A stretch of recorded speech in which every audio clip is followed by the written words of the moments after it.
Day is brought to you by Barton Community College. Explore your future and get started now. Visit gobarton.com. Okay, Sports Day in 3, 2, 1. Chargers go without a huddle again. Right side, try intercepted on the left side. Picked off at the goal line, at the 25-yard line. Picked up by Watson. Watson can go all the way. The 7th-round pick, 20, 15, 10, 5. Jalen Watson for a touchdown. Kansas City. So we knew they liked those switch routes in the high red. So me and Justin, we worked together. Ball just ended up in my chest, and I took it home. It was a surreal feeling. Just so grateful and blessed to be in this position. I didn't even know what to do when I got in the end zone.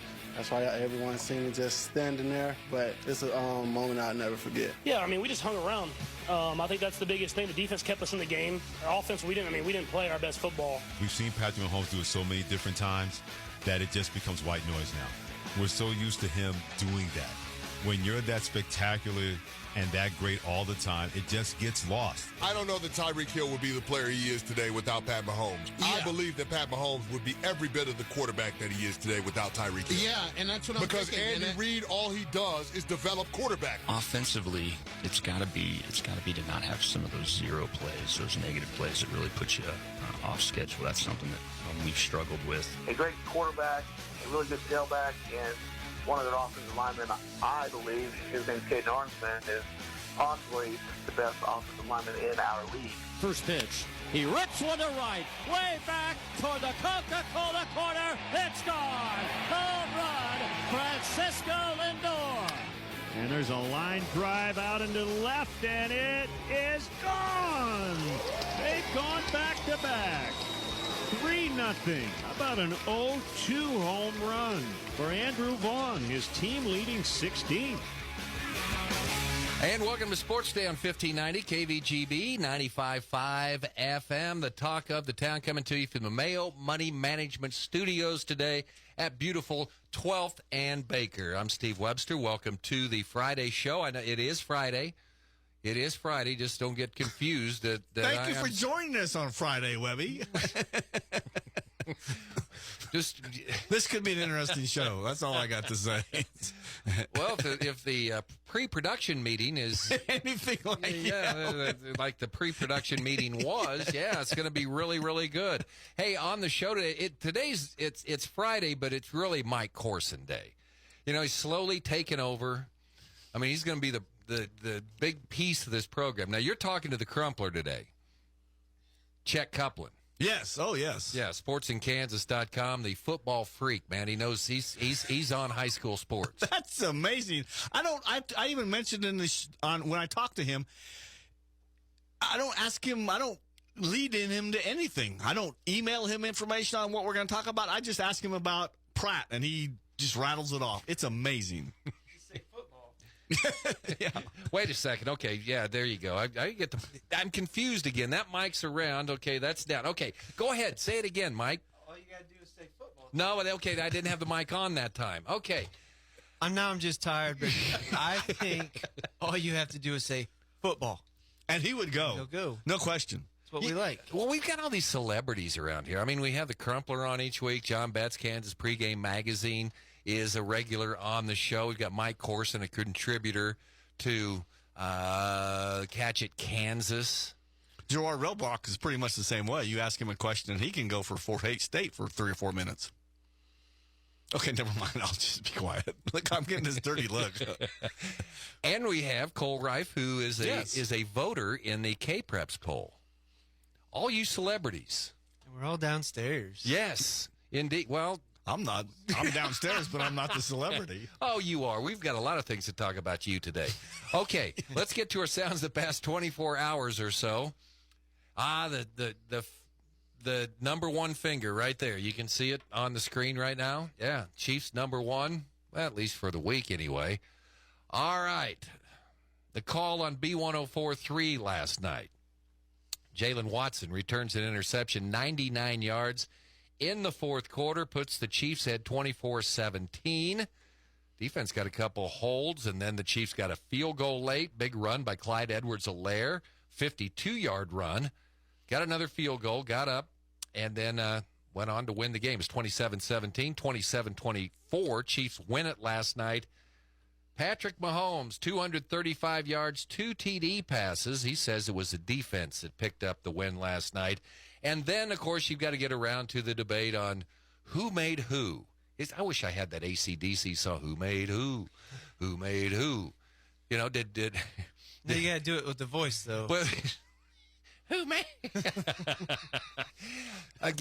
Yeah, that would have been really good. So who made who? Did Patrick Mahomes make Tyreek Hill, or did Tyreek Hill make Patrick Mahomes? Freddie Coleman said he's the biggest cat in the jungle, Patrick Mahomes. And then the fellers on Chris Carlin and Chris Canty earlier this morning saying Mahomes would be as good if he never had Tyreek Hill. I don't know. It's just something to talk about after a Chiefs big win. Okay, I was working last night up in the hinterland for Thursday night football. So I really didn't know what was going on. I knew that there was lightning in the area. We're trying to keep an eye on that. And the athletic director at the school that we did the game for last night was sitting over on the track with a TV watching the Chiefs game. So I figured, okay, well, she's not worried about the lightning. We're going to go on. We're going to get this game in anyway, which we ended up doing. But how much was it thundering? A little bit. But did you count? Make sure it was 8 Mississippis away? I figured if the athletic director that was watching TV, the Chiefs game on the track, if she was concerned about it, she would have let us know. So anyway, so did you guys see any of the game? I watched the highlights this morning. Pretty cool on the pick. Huge play because it looked like the Chargers were going to retake the lead at that point in the game. It looked like Kansas City, obviously. Well, they put a lot of pressure on Justin Herbert. And they banged him around, knocked him out of the game at one point in the second half. He was hurt. He was a hurting dog after the ball game. Your thoughts, since I didn't see it?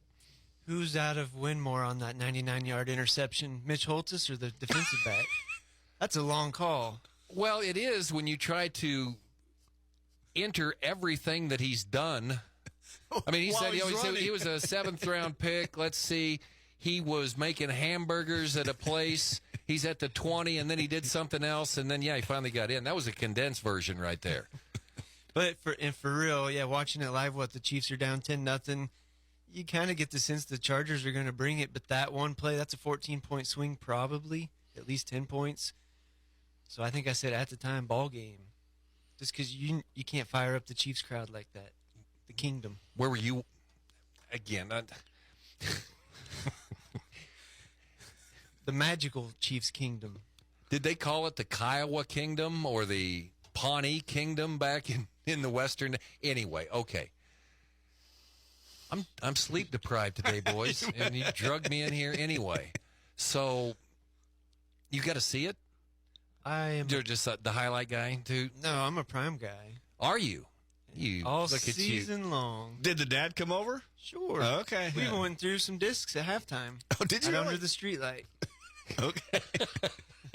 That's dedication. Big win for Kansas City, one of those ones. I mean, it's a tough game. You're playing at home, and every game's going to be a battle this year. I mean, I'm even looking forward to Indianapolis a week from Sunday and saying, well, that might be a laydown game for the Chiefs, right? It's not in division. They're not playing an AFC West team. But it is an AFC game. And they're not playing Buffalo, which they have to do later. That's schedule's brutal. So it's an AFC game, though, and all AFC games are going to be important. They play Cincinnati, too. Yeah. I mean, their schedule is just, whoa. So I just saw some stats. Basically, over their first 33 games, Mahomes leads Herbert in every category. So the guys that are saying Herbert's better. But I will say Herbert, he got beat up, and at one play, he acted like he couldn't even throw the ball. You think that was a Duke? And then the next play, he throws a dime, and I was like, oh, man, he might have been faking it. But I think he was legit hurt. He got my respect just for gutting it out. He's a big guy, too. Man, good win, 27-24, and you said Denver this weekend. What do you mean? I said Denver this weekend. Well, who are they playing? They play the Texans this weekend. Right. I believe it is. I don't. Yes. Yeah. Well, you told me say it with conviction. I think yes, they do. Okay. Okay, so the Chiefs get a big win. Where's it at? I think it's at Horsehead Stadium, isn't it? That's now called Walmart Stadium. Oh, it's Walmart Stadium? I don't know. You're going back to Colorado this weekend. You don't even know what the stadium is out there. I'm just asking. They change it. Like all stadiums, they change every 3 years. Okay, Aaron Beck, he was on the show yesterday talking about what they need, and big plays have killed the Panthers in the first 2 games against 2 very good teams, McPherson and Hayes. Tonight they get Bueller, a team that comes in that's 0-2, but a team that and a program that's used to winning. Patrick Burnett saying earlier this morning on the AM Great Ben show that Steve Warner, in like 33 years of coaching, has never had a team that's got off to an 0-2 start. So I would figure if, by deduction, if he's never had a team that got off to an 0-2 start, I bet he's never had a team that's got off to an 0-3 start. It was the first time. You're the stat man. Would that be true? Oh, yeah, yeah, pretty good point I made right there, right? So the Panthers, I just feel it. I think it's going to end tonight. That losing streak, I think they're going to do it. I have no reason. I heard why, but it's Panthers have been competitive. Hayes jumped on them early, man. It's 2 good teams. Go get them tonight, fellas. Need a win. I was at Yellowstone when I got a text. That was the Miracle on Morton night. I haven't checked to see if that was the last time they won. Patrick said this morning has been like 1,100 some days. Yeah. He was talking to Lindsay about that. Yeah, 2019. Let's see if they can get it done tonight. Patrick Burnett, Jason Perry with the call on B1043 The Point. Our game on 100.7 Eagle Country tonight. Hoisington playing at Lions. Cole Reif and Dr. Blake Harris. And Larned. Gary Wagner. The Kingdom. No, it's the Tribe. Oh, okay. Larned playing at Smoky Valley tonight on Hits 106.9. Gary Wagner, Buddy Taylor with the call there. Our other coach was on with us yesterday from the Maxwell Mustangs with a nice preview of the game tonight. Kyle Bright, a Maxwell grad, coaching his alma mater. They take on Kinsley tonight. The Coyotes. That was a pretty good game last year. It was an 8-point ball game. So this time, that was at Maxwell. This one's going to be at Kinsley tonight. The Coyotes? Oh, here we go again. Coyotes? Is Wiley Coyote. It's the Kinsley Coyotes. That's what I'm told. Oh, it's okay. I'm going to take your word on it since you had the inside information at Great Bend High School on these names, like Chewy Loera. Well, you knew that one, and then Zach Bartle. Yeah. So it is. You're saying it's Coyotes. No, I don't know. Okay. No, I'm going to go with Coyotes tonight. So that game 2-0 against 1-1. Other games tonight: Ellenwood 1-1 playing at Stanton County 0-2. Russell at Smith Center. Russell's 2-0. Boy, this got to go Smith Center until Russell beats them. Sacred Heart at Ellsworth tonight. Otis Bison visits St. John. Maxville at Kinsley. Stafford is at Central Christian. Victoria at Ness City. Spearville at Hodgman County. Chase at Cunningham. Tesket at Pawnee Heights. Couple of 6-man games tonight. Let's see. Big 12 football tomorrow. Kansas takes on Houston. That's a 3 o'clock game. It'll be on ESPNU. Kansas State and Tulane on everybody's favorite ESPN Plus. Another, I have to have another subscription. My cable bill doesn't cost enough. Get another one. So we can watch it this weekend. So Big 12 football coming up as well. A couple play-by-play highlights as the New York Mets picked up only 2 contested races really now in the major leagues, one of them the National League East. So the Mets, thanks to that Francisco Lindor home run last night, they won, beat the Pirates 7-1. They lead the Braves by a game. And the call on WMVP, Andrew Vaughn, gave the White Sox a 3-0 lead over the Guardians. Chicago won the game 8-2. They're 3 games back in the American League Central. The Twins, after they beat the Royals last night, we finally got to Royals baseball here. They lost 3-2. So the Twins are 4 games back. They open a 5-game series against the Guardians this weekend. Okay, some other sports headlines today. Cross country. I was about to say track and field, but cross country at Bueller yesterday, and another strong performance by the Great Bend Lady Panthers, Mike. Yep, coming off that 15 plays finish up at that crazy meet in Olathe. We're back to business as usual, so of course that's a win for the Lady Panthers. 37 points, and the second-place team was the reigning 3A champion, Southeast of Saline, with 54 points.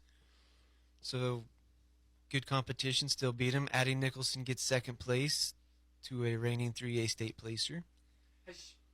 Has Addie made a big jump this year as far as time goes?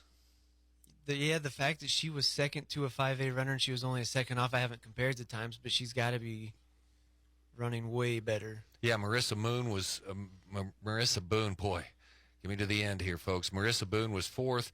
Eliana Beckham was 6th. Morgan Beckwith 12th, and Reese King 13th. Is that what they call bunching runners in cross country? I have seen Lashley do it closer. I've seen Lashley go 5 in a row. But can you, like, tie ropes on each other and like you're walking in a snowstorm or something like that? As long as the ones in the back can keep up. Yeah, that's true. Yeah, they might be a burden on the engine, right? Okay, I can see that. Not the Iditarod, Steve. Caden Esfeld wins the race at time of 16:46.1. Some pretty good boys over there. Bueller's your 4-time reigning 4A champ. Southeast had won 2 of the last 3 years. Bahrain won 2 of the last 3 years. So some of their big dogs were out, but Caden wins by 5 seconds, even with a slow time. Yeah, pretty good stuff yesterday. Panther Soccer, they hosted Mays South at the Cav, and Mays South does a number 7-0. They shut out the Panthers. Great Bend now 1-4. Chewy Loera and the fellas. So I'm getting those just rolling off the tongue now. Chewy Loera, and they'll be at Wichita Trinity tomorrow in high school soccer. Okay, you're a tennis guy. You're a fan, right? Roger Federer leaving tennis after 2 decades. He's put up a pretty good resume. For a while, he was the best. Was he, especially on clay? And he, all accounts, he's a real good guy. I was going to say, he wasn't clay, was he? That was, Nadal was clay. But was Federer, I mean, he did Wimbledon. I'm not arguing with you, but I'm just. It was the red stuff. Yeah, I think Hesh is, he's contributed. I watched the majors in, like, tennis. Okay. Yeah. But I like watching Nadal. That man just guts it out. All right, coming up, Chet Kuplan, high school football tonight. Steve Divis, one of our salespeople. Don't salespeople go out on sales calls? Well, they're supposed to be doing that, yes. But okay, because Dr. Doom is what we lovingly refer to Mike Hesher as. Somehow I got thrown into the Doomster, too. This is what our salesperson, Steve Divis, created on his computer yesterday. I found that on my keyboard when I got in this morning. Doesn't it look nice? I texted that to about 4 or 5 people, and all I got back was laughs. I mean, LOLs and stuff like that. There's that room in there. If we can just put Mike Corson's you're next, bud. head in there, that would make it perfect. It would look wonderful. That would be the new Sports Day logo. Who's going to play Seabass in this feature? All right, Sports Day here on a Friday. Coming up, Chet Kuplan, Sports in Kansas. Also, Zach Bartle, Great Bend Panther Tennis on the Prowl, and Mike Corson talking with Greg Maxwell. We'll have some Ellenwood High School volleyball talk today. All on the yes, sir. I was just gonna, number 4, looks like they beat up Smoky Valley last night. Smoky Valley's been a power in the previous years, but they lost their big hitter, so... But Ellenwood just keeps moving up. Yep, trying to get back that state tournament once again. We'll have more of Sports Day coming your way right after this. When you need to get rid of the pain, you want the best. You need to see Dr. Dan Quillen at Catalyst Therapy and Sports Rehab. Dr. Dan is Barton County's only board-certified clinical specialist in orthopedic physical therapy. No matter your age, when it hurts, he will help. Call Dan at 620-282-4825. That's 282-4825. Excellence-driven, unrivaled results. Catalyst Therapy and Sports Rehab. Inside the Fieldhouse at 9th and Madison in Great Bend. To be the king of the road, you have to fill with the king of diesels. We're talking about Cenex Premium Diesel. It comes with a more complete additive package for a more complete burn. Cenex Roadmaster XL even cleans up and prevents injector fouling to keep your trucks out of the shop and on the road. And typical number 2 diesel? That's always an option. The wrong option. Cenex Premium Diesel. Diesel that doesn't mess around. Contact the Great Bend Co-op Fuel Department, your certified Cenex distributor today. Summer is quickly turning to fall, and producers who are looking to prevent soil erosion, weed suppression, improve nutrient cycling, and sustain soil health should consider planting cover crops. The Great Bend Co-op has a full lineup of fall-seeded cereals, legumes, and brassicas, cover crop species that will fit your cropping needs. You can contact the Great Bend Co-op Seed Department on their full lineup of fall-seeded cover crops that will maximize your cover crop needs. Plumbing DIYing have you down the drain? If you're a do-it-yourselfer who has found yourself in a jam, your friends at Comfort Pro are here to help. Comfort Pro is a full team of licensed plumbers serving all of Central Kansas. Whether you have a plumbing emergency or you've learned a wet lesson in DIY, give the folks at Comfort Pro a call today. They can help. Your problem is no problem for Comfort Pro. It's another Football Friday in the Golden Belt, and time to get a preview of all the action from across the state with Sports in Kansas guru Chet Kuplan. And welcome back to Sports Day. I'm Mike Hesher. It is your Friday afternoon, and we talk a lot of high school football. And we bring in Chet Kuplan now, and there's nobody in the state of Kansas, I don't think, that knows more about high school football than Chet Kuplan. He joins us now on Sports Day. But first, Chet, I want to talk a little bit about, I do read I'm not sure if it's your Twitter account or what it is on Sports in Kansas at sportsinkansas.com, but you were in Russell and Roselle this past week. What is the message you give to the young people when you're in the high schools and middle schools? Yeah, in addition to Sports in Kansas, we also own a company that's called Think Before You Post, the power of social media. And, of course, we've been in a lot of schools with this, nearly 400 schools, I believe 36 already this school year, different assemblies we've done. And majority of those, of course, have been in Kansas with a couple in Oklahoma and a few over in Missouri. And our message is digital citizenship, online reputation, communicating without your phone, cyberbullying, online criminal activity, all the disasters that can happen from these supposed great devices. Now, I have two companies because of these devices with over 350,000 followers on our Sports in Kansas platform. So when I'm in here presenting to these schools, I'm not somebody that's there as a motivational speaker per se. I'm there as somebody that lives and breathes social media all day, every day, 1,500 DMs a day alone on Instagram, 500 Twitter messages, 500 emails. You name it, we have to interact on that all the time. And like I say to these kids, I have to think before I post all day, every day.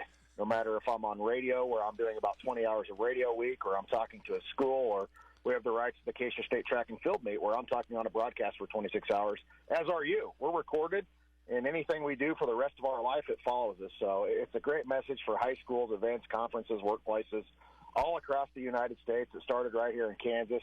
Kind of by accident, we went into one school, talked to them. They posted on social media. We retweeted them, and we had about 100 schools reach out in the next few weeks. That was 3 years ago. Since then, we've been, as I said, in nearly 400 places with our message, Think Before You Post. It's great being out and about. And on top of that, while I'm there, I get to talk to some student athletes, coaches, and, of course, meet a lot of people. So it's great for networking. It's great for our brand. And also it influences those youngsters to make great choices, hopefully great choices, on social media for the rest of their life. Because really, social media, it becomes your resume. It's the first place somebody looks when they're trying to offer you a job, recruit you, or just check you out in general. That becomes the first impression. And I just don't think a lot of people are aware of that. What we do now, it follows us for the rest of our life, whether that's 6 days, 6 years, or 20 years down the road. So it's been fun being out and about, and in your neck of the woods, of course, the other day, and where you're from originally, Roselle, Pawnee Heights, the home of Gary Patterson, and, of course, the home of Christian Smith, the Olympian in 2008. And tiny school, 39 kids in that high school, 102 people. Wow. A grain elevator, and I think I saw a pop machine, and that was about it. But I love those small towns in Kansas. Then, of course, I was in Russell earlier that day, and home of Bob Dole and the Amos Morris Gym. That's awesome there. So a lot of great people out in that neck of the woods. But as I said, somewhere different every day. Can't complain. Love what I do. I'll share my quick story about posting. My former wife and I, my daughter sometimes would post something, and my former wife would call me and say, I'm worried about her. So I finally went to my daughter, and there's no question here, but I would say to my daughter, if you're going to post something, just think, is this going to make mom call dad? And if it is, don't do it. So that's because we didn't really get along at that point. So that's it. Okay, on the high school football scene, what did you see last Friday night that caught your attention maybe? Well, I think one thing that really stood out to me, Blue Valley Northwest for the second consecutive year, as far as when they've been a headline-type team, they lost to St. Thomas Aquinas 28-13. Now, Aquinas is the number 2 team in Class 4A right now. Blue Valley Northwest is, of course, number 3 in the state in Class 6A. So we've seen Derby lose in Week 1. We've seen Blue Valley Northwest lose in Week 2, and now all of a sudden Manhattan is that team that a lot of people are looking at. Of course, they're out in your neck of the woods in the conference out there, and the WAC this week at Hayes, Manhattan is. So we'll see what happens there. I think another thing that shook up a lot across the state was Capon last week, losing to Wichita East. I mean, Wichita East, the Blue Aces in Class 6A, Inner City Wichita, knock off Capon, a team that, I have high regards for and I think can make a deep run into the postseason. They're at Wichita Northwest this week. So those kind of stood out to me across the state. Of course, a lot of good games this week, a lot of good games last week. Topeka Hayden beating Silver Lake last week, kind of dominating them consecutive weeks where they beat some powerhouse teams. And, of course, Olpe and Silver Lake, Olpe the back-to-back 1A state champion. But, of course, a private school in the city of Topeka that's Class 3A that's used to playing 4, 5, 6. Sometimes, the competition probably looks a little bit different playing those smaller schools. Also, shout out to Rock Creek, a team in 3A that I'm pretty high on. Of course, they have the passing attack. They lost in week number 1, but they got a big win last week over number 1 in 1A St. Mary's, who I feel like is a pretty good team and perhaps a favorite in that classification. I really, really like southeast of Saline, out of the Salina area. They blasted Beloit, the state runner-up last week, 43-6. All of a sudden, Beloit is 0-2. So, there are some surprising things across the state. There are some big-time matchups this week, but usual suspects, they're at the top. It's still a long season. However, next week begins district play across the state of Kansas for 3A and below. And if I believe right, we had this discussion on Sports Day earlier on Thursday, and it's at Manhattan is at Hayes, correct? Yeah, Manhattan is at Hayes tonight. And, Hayes was, as a team, of course, you look at Hayes, they lost everything from last year, at least we thought. And here they are all of a sudden sitting at 2-0. So, when you look at some of these teams across Class 5A, specifically on the West, there's about a handful of teams, I believe 6 teams on the West that are unbeaten. That's Mays, Bishop Carroll, Goddard, Hayes, Mays South, and Hutchinson. I think there is surprise that maybe Hutch is 2-0, Hayes is 2-0 at this point, and even Goddard, I don't think, who won a game last year either. So you look at that, that's on Great Bend side of the state. They're 0-2. They lost to McPherson in the competitive game, and then Hayes last week 33-7. Great Bend will take on Buhler, of course, tonight. And Buhler's a team that is not used to being 0-2 either. So this is a Buhler team that you kind of got to overlook their 0-2 record. You got to take them for real. This is at Great Bend, but they lost to Circle. We just profiled them with Bethany Bowman of Sports in Kansas. They are an up-and-coming team in 4A. And they lost in Week 1 to Andover Central, a team that their only loss is to Mays, one of the best teams in all of Kansas that features 4-star quarterback Avery Johnson. So definitely keep your eye on that Great Bend and Buhler game in your area. I'm still trying to figure out who that team is in the Western Athletic Conference to look at. Hayes and Garden, both unbeaten. We have Liberal and Dodge, both with a 1-1 record. Great Bend is 0-2. I think a lot of those teams are similar caliber, and I think we can say that for most years. Liberal, their quarterback, has really done a good job. He's a very good baseball player, passed for a lot of yards. They beat Emporia 53-0 after Emporia was coming out of an overtime win over Pittsburgh the previous week. But they lost to Holcomb out of Class 3A in Week 1. New coach Brian Luders, who came over from Meade High School, who won an 8-man state title last year. You go from 8-man 1 up to 5A. A pretty big jump. You're playing 8-man 1, 8-man 2 schools last year, and guess what? Tonight, you're playing Topeka High. So that's a little bit of a jump. So the WAC, there's still some question marks around it. I got to give a shout-out to Hayes and Garden City for being 2-0 at this point. I was going to say, and we've had a gentleman see Hayes a couple times, and he's been pretty impressive with them. We're talking to Chet Kuplan from Sports in Kansas. Go to sportsinks.com, and you can read several good articles, and they have all sorts of brilliant information. And speaking, I think you mentioned earlier, Ellsworth is playing pretty well.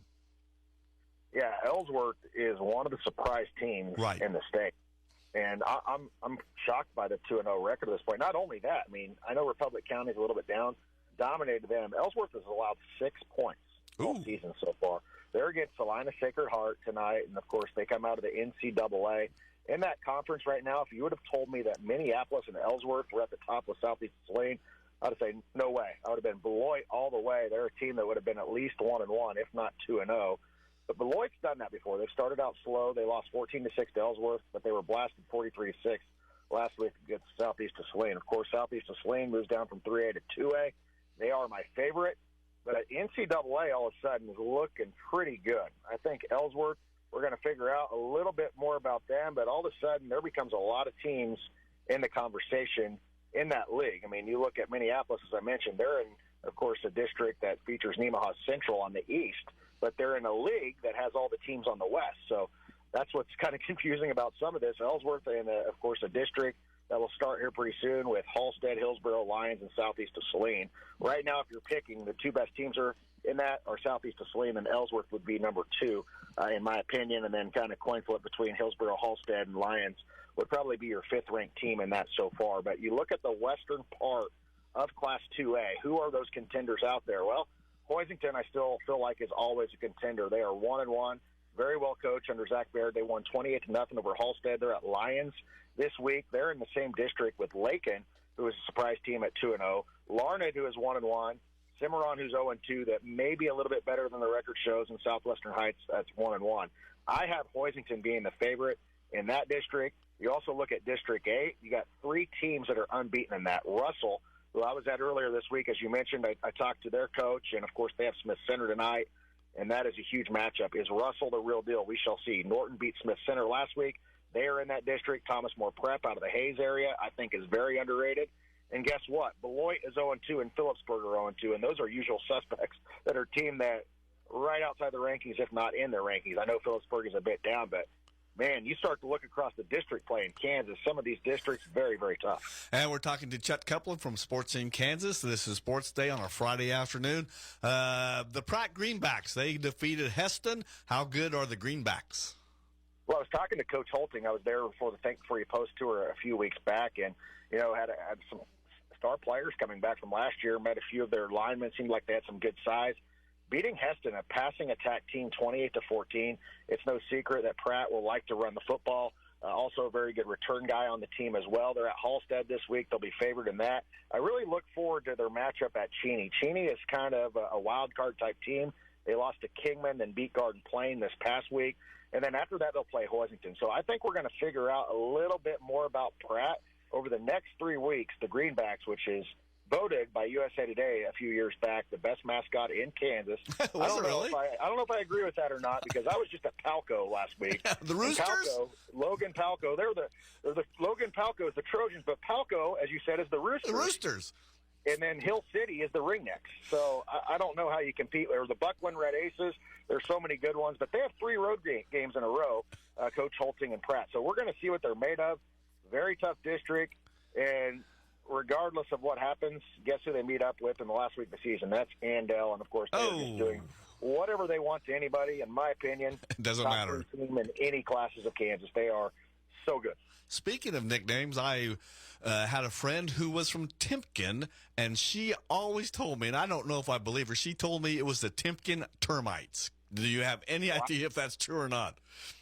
I've never heard of that. It's very possible. Some of those schools that, of course, have co-op or consolidated or shut down. Oh, yeah, Timpkin's been closed several years. You never know what you're going to find in some of these places. But lot of small towns across Kansas, and a lot of mascots, very similar mascots, and a lot of mascots that you will never see anywhere. Another one, of course, the school shut down. It's now called Thunder Ridge. Was Kensington Gold Bugs. Yep. And they are no longer as of 07 or 08. And now I believe Fowler is in its last year of existence. This year or last year, they were also the Gold Bugs. So not only did we have one Gold Bug, we had 2 Gold Bugs going on at one point in the state of Kansas. So pretty crazy when you start to look at those mascots. Especially if there's, wouldn't want to be a Gold Bug. Okay, so as we wrap it up here today, Chet, big game on the east side that you would be looking for? I mean, we talked a lot about the west today. What about the east tonight? Well, I think there's a lot of really good games. You know, I think Olathe North and Shawnee Mission North is one of those games. Is North the real deal? Or they pretender, or they a contender? We shall see. I think Topeka Hayden and Rossville, you know, Rossville defending state champions the last 2 years, have won so many titles under Coach Thomas. They're in 2A, ranked number 4 in the state. And they play against Topeka Hayden. So we'll see what happens with that one. And, there's some, pretty good contests, outside of, in the 8-man ranks as well. So we'll see what happens. A lot of good contests on the West, a lot of good on the East tonight. But Axtell and Clifton Clyde, probably that one to highlight. In 8-man 1, 8-man 2, defending state champion Axtell is 2-0. They will play 8-man Division 1, Clifton Clyde, who is 2-0 as well. So both of those schools very good in different, of course, classes, but in the same league. And Axtell, the defending state champion, I think returned every single person from their team from a year ago. But I always appreciate you having me on. It's great to be on your show. And be sure to check out all of the Sports in Kansas live stuff across the state tonight, powered by Mammoth Sports Construction, Watco, Nextech Wireless, and the SAFE Project. A lot of stuff going on across the state of Kansas on all the Sports in Kansas platforms, whether that's myself, Bethany Bowman, or Connor Nickel. But you do a great job there in Great Bend, and always appreciate you having me on your show. Chet Kuplan with Sports in Kansas. I appreciate it. And, folks, I don't give him any inside information. I just ask him a question, and he knows about it. So it's not like I'm emailing him questions before. He just knows all this stuff off the top of your head. That's impressive, Chet. So, well, yeah, I could probably make up some stuff and people would still believe me. Maybe I'm just full of crap. But all joking aside, I do a lot of research, read a lot of stuff, and kind of somehow, I don't know, it just goes in my mind. I wish I was good at, subjects in school instead of all this sports information over the years. But all joking aside, love what I do, love being on your show. Keep up the good work, and we'll talk next week. Okay, Chet Kuplan from Sports in Kansas. We'll be right back with more Sports Day after this. You're listening to 1590 KVGB, 95.5 FM. It is the talk of the town. One of the great advantages about online classes is you can take them anywhere. I would sit in my room, still in my robe from waking up, and I just try to focus on my classes. From Barton, I kind of took a range of classes, from accounting, history, and I took PE1 and PE2 through Barton. They transferred pretty incredible. It helped save money, and it helped save some time, too. Just to think that you can live really anywhere and take these classes, I think it's pretty cool. What's better than getting a new iPhone? Also getting an Apple Watch on us with 1 month free service. You heard that right. At Nextech Wireless, you can get an Apple Watch on us with a month of free cellular service when you buy a new iPhone. Come visit us at a location near you or call or text at 877-621-2600 for more information. Nextech Wireless. We are Kansas. The University of Kansas Health System in Great Bend welcomes Dr. Anna Dagg and Dr. Thomas Dagg to the family medicine team at St. Rose Medical Pavilion. Both doctors begin seeing patients for general care September 12th, but you can schedule your appointment now. Dr. Anna Dagg also provides obstetrics and gynecology care, and Dr. Thomas Dagg also treats sports medicine patients. Schedule your appointment today by calling 620-792-2511. Hey everybody, Dr. Ty here. September is flea and tick month here at Animal Medical Center. Fleas can still be a big problem in the fall and even on into the winter if they were uncontrolled during the summer month. Also this month, courtesy of Science Diet, if you come in and buy a medium or large bag of maintenance dog food, they will give you an additional $5 off that flea and tick preventative. So come on in, check us out. We look forward to serving you. Large or small, they take care of them all. Animal Medical Center, just south of 10th and McKinley in Great Bend. From the Mayo Money Management Studios, 1590 KVGB, Great Bend, and 95.5 FM K238CK, Hoisington. Sports Day presents On the Prowl with Mike Corson, an inside look at all the sports taking place at Great Bend High School. And welcome back to Sports Day, 1590 KVGB, 95.5 FM. Mike Corson, today joined by Great Bend High School tennis coach Zach Bartle. Coach, how you doing? Hey, Mike. Doing well. Not bummed out about the no-hitter that didn't happen last night? No, not at all. I'm sure the Royals have been no-hit before, but I can't say that I've watched any of them. So it's always kind of hope to see one by the Royals, but I haven't seen that either. So I always cheer for the Royals, but when it actually happens to your team, it's actually really sad. But it has only happened 2 times in team history. Okay. Last one was 2008. Yeah, a no-hitter, near no-hitter in progress always gets me to flip the channel to a game. That's always exciting. I've seen a couple ends of them. So. And I think I was doing everything I could to jinx them. But big ruling today out of the State Board of Education. I'm not sure how much Class 5A tennis is affected. I've usually covered the smaller classes where collegiate, independent, those schools kind of run the show. But this thing's going to the state legislature now. If it passes, the private schools could have the option of, or they might get bumped up. But it only comes down to 8 schools. But of those 8 schools, it was St. Thomas Aquinas, St. James, Cape and Mount Carmel, and Bishop Carroll, which I'm guessing are tennis powers. How much would that impact a team like Great Bend? Yeah, they are tennis powers. Just some of the coaches were talking about that at a recent meet we went to, and it was the Dodge City coach, so they'd be probably pretty well affected in 6A because their region. I bet they would get those, at least Cape and Bishop Carroll in the regional, and that would change their regional a whole lot. We haven't seen those schools in our regional for a number of years. But they used to kind of alternate between putting us in the Salina regional and the Wichita regional. So I don't know what they would do about that as far as the Salina schools and those left. But that's why 6A did not vote in favor of the change. Class 5A would pick up Bishop Miege, which wouldn't affect your regional probably, but is going to impact everything at the state level. Yep, for sure. Those are, big-time state contenders in tennis every single year. So, I wasn't sure who was going to maybe be bumped up, or I guess maybe someone would get bumped down from 6A too. I guess that would almost have to happen. But yeah, it'd be curious to see how that all shakes out. They wouldn't get the multiplier, but they would. If you add more teams, obviously somebody has to come down. Yeah, someone said Liberal and Hutch might be the ones to get bumped down, but I'm not sure about that. And maybe we'll talk about Liberal here in a second because that might be good for some schools. But you guys were out in Dodge City Tuesday, finished 4th as a team. This was kind of one of those brackets where they don't go number 1, number 2. How do you like to put your kids into those, especially when there's JV schools from the 6A? Yeah, I don't know. I have mixed feelings about it. I'm not quite as gung-ho about it as a lot of the coaches are, which is evident as how many of our tournaments are going to that. Kind of depends on your team. I think it's really nice if you have a team where either your 1s and 2s are like close together or they're both really, really solid, because a lot of teams have kind of either 2 number 1 singles or 2 number 1 doubles, some of the better teams. So then there you could get 1st and 2nd with your girls. Like Garden City's singles got 1st, and 2nd in that bracket.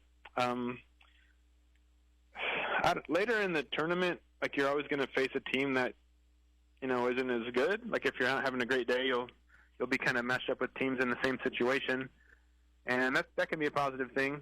So maybe I'm warming up to it a little bit. And then just a quick rundown of your results. Looks like Kaylin Wallmeyer would have been your number 1 singles. She gets 3rd, and she lost to Garden City's reigning state qualifier. Lakin Smith wins an early match, and she finishes. Was she 5th? And then your doubles girls, Samantha Mayers and Taylor Lashley, get a tough draw in the opener, but then win on the backside, and they get 9th somehow, even though they went 4-1. And then the thing about these tournaments is the first round pretty much determines your day. If you drop a couple of those, then you're not going to place very well, unfortunately. So like you said, Sam and Taylor had a good day overall, kind of had a slow start, and as it turns out, that loss wasn't as bad as we maybe thought, because that team they lost to, which was listed as Garden City's number 2 JV doubles, ended up getting 2nd in doubles, so that makes me feel a little bit better for them and just for our performance. And then Clarice Snap and Kylie McCormick, they go 0-3 to start, but they finish strong with a 6-0 win. You guys were rained out at home last weekend, but you're already back on the schedule for tomorrow at 9 a.m. at Shannon Shart's Courts. Just pleased to get it done so you didn't have to worry about it for another month? Oh, yeah. I kind of looked at our schedule, and we have a few little gaps in it. So I threw out 4 dates to our AD and said, hey, these 2 are probably my preferred ones. And nothing's going to work perfectly, but we never really thought we could get all 8 teams back. And as of 2 days ago, I think we had 6, and then as of today, we have 4. So we're just going to go with who we got. If we have 4, that'll be okay. If we lose another one, we might have to think of something. But Getting it in on Saturday. Unfortunately, we have a JV meet that same day, so we'll be missing Shannon that day. But I don't know. There's not a lot of options in the schedule on a short season like tennis is. All right. Well, good luck to the Lady Panthers. Thanks, Coach, for joining us. And 9 o'clock tomorrow at Shannon Sharp's Courts. Good luck, Coach. All right. Thanks. All right, more Sports Day after this. Hey, you want to hear some good news? Venture Corporation is still hiring for laborers, flaggers, equipment operators, CDL A and B drivers, and mechanics. And if you're ready to make some money, call Leslie at Venture. Thought about getting your CDL? Venture will train the right candidate. Higher starting wages, on-the-job training, excellent benefits, and you get paid for traveling throughout the state. Venture Corporation on South Highway 281 in Great Bend is an equal opportunity employer.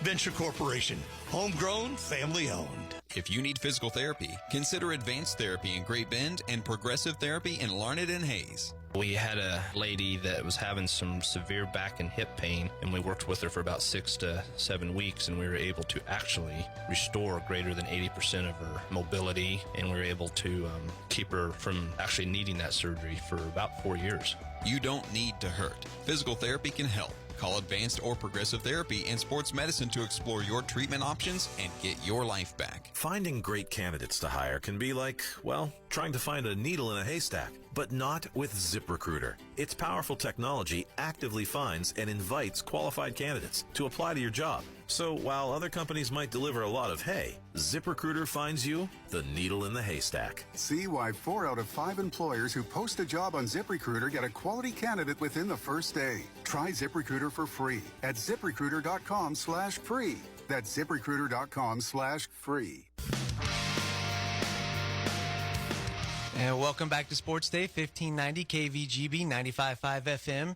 Today joined by Ellenwood Varsity Volleyball coach Greg Maxwell. Coach, how you doing? Excellent. How are you? I am good. We are on a Friday. We are almost to the weekend. Good deal. You guys come into the season ranked number 3, and that's why we have you on the show. But first, just to get to know you a little bit, you have a fascinating background. You grew up in one of the highest cities in North America in Leadville, Colorado. How was that growing up? I did. Living at 2 miles high is a very different lifestyle than here in central Kansas. But there was a ton of opportunity and got to experience a lot of things that, people are seeking as destination adventures now. So really enjoyed it and gave me a lot of appreciation for what I have out here, and then obviously going back there and enjoying it when I can. So, yeah, it was a neat experience. Playing football there was a little different, and we played on Saturday afternoons because it was too cold in the evenings, and as I talked to the kids about that out here, they can't quite comprehend what that was like. We were shoveling snow off our field for practice and for playoff games, and just a different experience, but it was fun. And then, it's 2 miles high out there, and then you come out here and play football at Bethany. I think that when it hit you that you grew up a little different? Absolutely. The first time when we came out here, we had our conditioning tests, and me and my friend, I had a friend from Leadville came out as well, and we did a half-mile test with our football team, and we were considerably in better shape than most of them, and we started to understand what it meant, that altitude difference. We'd heard about it when we played teams. We always heard about it with the Broncos and teams coming in, and we started to get a taste of what that was like. And then in reverse, when you went back out there after, Christmas break and went to play basketball with friends, you'd start to feel it again on the other side of it. So, yeah, it was kind of interesting to see what that was like. And then one more about Leadville. There's a lot of hunters out here, but you kind of take it to the next level. You're going back into the mountains, the shadow of Mount Elbert, to hunt elk, and then you kind of do things old-fashioned way.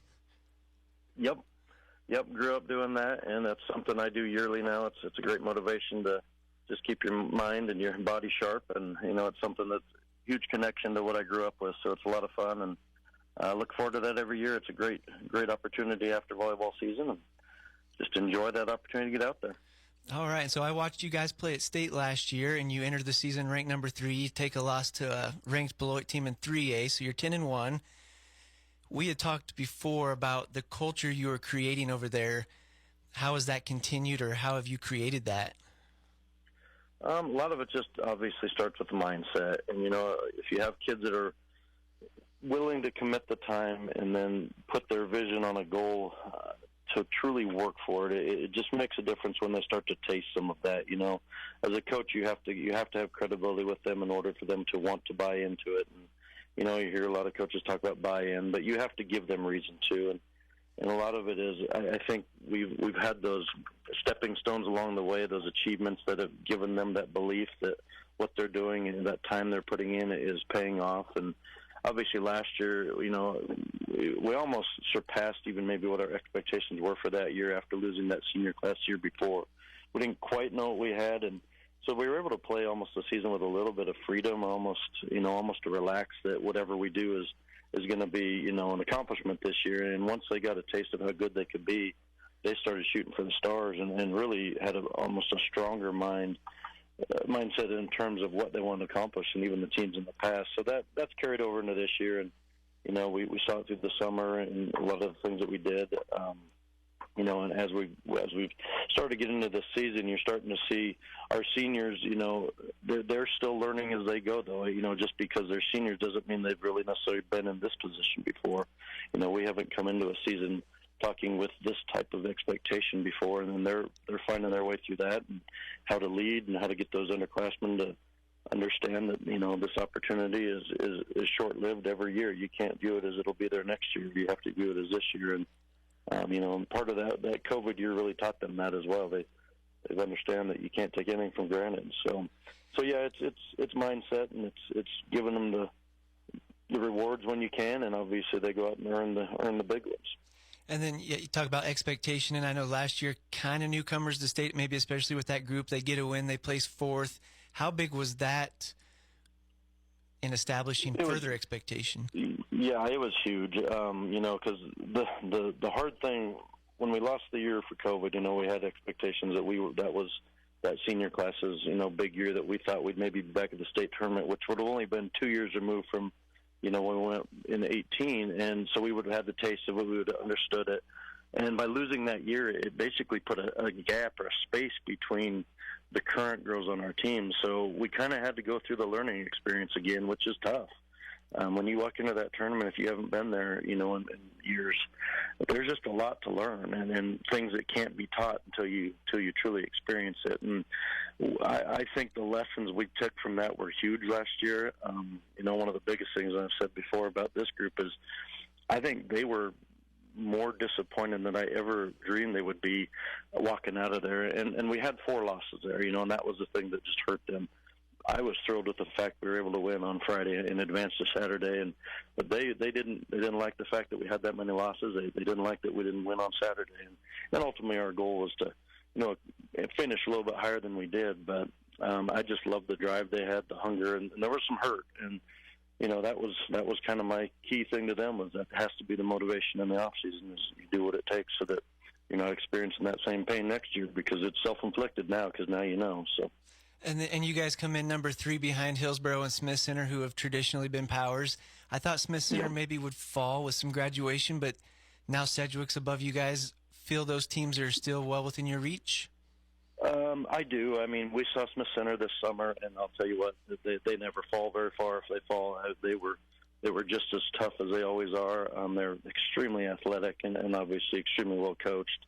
Hillsborough's loaded. I mean, they've got a ton of athletes on that team, and they just, the pride and tradition of what they've got going.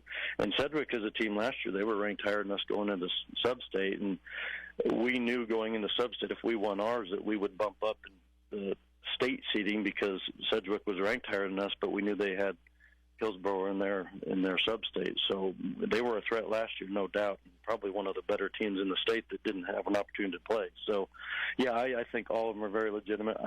I'd like to think that we're in one of those top 4 to 5 realms, and then I think from what I can see right now, it may fall off a little bit from there. But I think what you're going to see at the state tournament is a very similar tournament from last year. I realistically could see, you know, 6 to maybe 7, possibly 8 of the exact same teams returning, depending on how the sub-states come out. Obviously, that's going to have an impact on that a little bit. And then getting into your personnel, I was looking at your stats earlier. Nice distribution, hitting, blocking. So starting with the attack, who do you have there? You know, it is different than what we've had. 2 or 3 years ago, we were living with Maddie Ward and Maya Maxwell, who were just flat out. They were our go-to, and people knew how to defend that. And we're very different now that we can set the ball across the board, and we're comfortable setting the ball to multiple hitters. And, we had All-State Gabby Jacobs from last year continues to score for us on a consistent basis. But the nice thing is we don't have to rely on her as much because we have Brittany Simpson has stepped up, and her athleticism is allowing her to just flat out. She's playing the best volleyball I've seen her play, and she really started that last year at the state tournament and then carried it through the summer and just continues to get better. And the one thing we did self-inflicted basically take away was Bella's, contribution as a hitter because we moved her to that 5-1. But she's given us opportunity to set in the ball that we're getting swings from a couple new freshmen that are stepping in and doing a nice job. And just, Kennedy Benke has started to emerge as that significant playmaker. When she hits the ball, with everything she has, it's tough to defend. And she's really, really starting to get comfortable with that. And this weekend we played at Ellsworth, and this past weekend, and she had an excellent day of just really, really performing without having the errors and without really being able to be stopped when she was on fire. And then defensively, I thought maybe Gabby would be your leading blocker, but sophomore Kennedy Binky actually leads the team, and Brittany Simpson's right behind her. How nice to kind of have that trio going. Yeah, it is nice, and we moved some positions around a little bit. Gabby has always been our middle, and so we moved her to the outside, which did kind of change that a little bit. Brittany and Kennedy are our middles. Just their mobility, and Kennedy's length is kind of that next level length. I mean, when she gets up, she's able to cover some ground that most kids aren't able to, and that's really helped us out. So yeah, they'll probably kind of emerge as our two leaders just because of the opportunities they're going to get in the middle there. And then you mentioned, Bella, you guys have had kind of a tradition of solid setters over there in the last 5-6 years. How has she transitioned into that role? Excellent. She's done some setting for us in various roles in the past, and we do. You're right. We take pride in our setters, and we know the value of it. As a football coach transitioning to volleyball, very early I learned that your setters are your quarterbacks, and I was a quarterback in high school, and I knew the value of that. So it was easy for me to realize what that took and how you have to have those kids out there leading and doing all the special things for your team. So, we had some various options we looked at and kind of played around with some things, and ultimately the leadership is really what puts her in that role. She's learning some things on the court, on the fly right now that will take some time because we didn't make that change till late in the summer because we had some injuries. She got hurt, and Gabby got hurt. We just had a couple things that slowed down our progression. So we're actually kind of later in our development in the fall than I normally like to be. I usually like to come off the summer ready to go, and we've made some changes here recently. In fact, some defensive coverage stuff, and changed our rotation, balance out some hitters. There's various things that have benefited us tremendously. But usually we wouldn't have to be doing that here, this far into the season. All right, Coach Maxwell. Lady Eagles are 10-1, ranked number 4 in Class 2A. They head to St. John for league play against the Tigers in Maxwell on Tuesday. Head to Larned on Thursday, and then a Lions tournament on Saturday. Coach Maxwell, thanks for joining us. Absolutely. Appreciate it. All right. More Sports Day after this. This is Barton Community College Athletic Director Trevor Rolfs. The Barton Athletic Department is proud to sponsor Sports Day on KVG, a show that showcases all of our high school student athletes in central Kansas. Some whom will continue their educational and athletic future with us here at Barton. We're excited about the fall sports season that is now underway and invite you to attend a game or a match and experience the rich tradition of Cougar athletics. For complete schedules and results, visit bartonsports.com. Finding the right person for the job isn't easy. Just ask someone who hired a lounge singer to be their office receptionist. Hello, this is Mickey Marquis, and you've reached the office of Doug & Associates. Thank you very much. Catch me Tuesday nights at the Hotel Johnson. Hello? But if you've got an insurance question, you can always count on your local Geico agent. They can bundle your policies, which could save you hundreds. Doug & Associates, this is Mickey Market. Hello? For expert help with all your insurance needs, visit geico.com/local today. How do you make the most of your land? Shaw does it behind the wheel of a John Deere 1025R compact tractor. Shaw stands for skilled hands at work. And he lives up to the name as he uses his versatile tractor to make the earth take the shape that I wanted to take. And the Allens fire up their John Deere 3032E compact tractor to grow about 9 acres of flowers. Because the beauty of having land is deciding how to make it yours. There are millions of ways to make the most of your land. Learn how to make the most of yours at Deere.com. Nothing runs like a Deere.